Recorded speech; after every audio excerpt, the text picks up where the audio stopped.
আসসালামু আলাইকুম রহমতুল্লাহ বরকাতু। আমি দুটা কথা বলবো। আমতারেক আমতারেক তোমাকে বলতেছি, বুঝছো?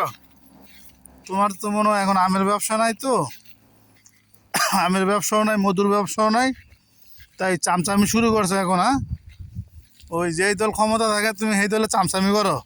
কদিন করছো আওয়ামী লীগের চামচামি, এখন করা হয়েছে বিএনপির চামচামি।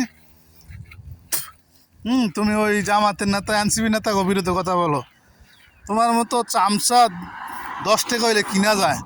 10 টাকার পাগল তুমি, ঠিক আছে? তুমি এক কাজ করো, এই আমি তোমাকে টিকিটে টাকা দিই, মালয়েশিয়া চলে আসো, ঠিক আছে? তোমার আমি কাজ দেবো মালয়েশিয়া কাজ করে খাও ভালো।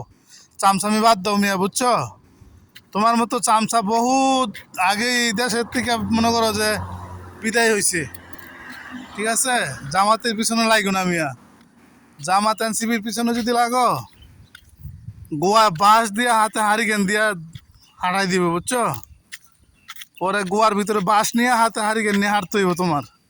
তুমি বুঝো না মিয়া, তোমার লগের বেটা এই নুরু মন্ত্রী। তুমি ছাগল আর ফাগল হয়ে রইছো। পাইছো মন্ত্রিত্ব না পাইছো এমপিত্ব? কিছুই পাও নাই।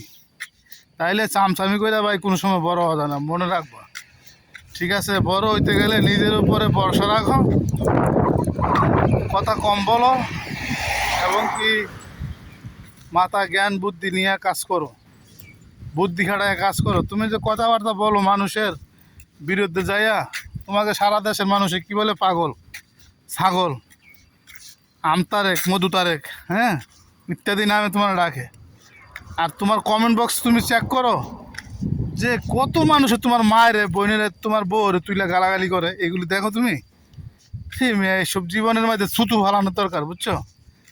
আমি হইলে মনে করো যে গলার মধ্যে কলসি বেঁধে আর ডুবে মরে গেলাম কইলে মিয়া। তোমার মতো এরকম জীবনটা কি করে মানুষে? মা বাপের মা বউরে সবার গালি শোনাও তুমি, এই জীবনটা কি করো আমার বুঝাও তুমি, ঠিক আছে? ভালো হয়ে যাও তারেক, ভালো হয়ে যাও। আর এই চামচামি বাদ দাও। চামচামি করলে বেশি দিন টিকবে না। খালি লাত্তি উষ্টা খাইবা মানুষের, আর কিচ্ছু আর পাইবে না, শুধু লাত্তি উষ্টা পাইবা, ঠিক আছে?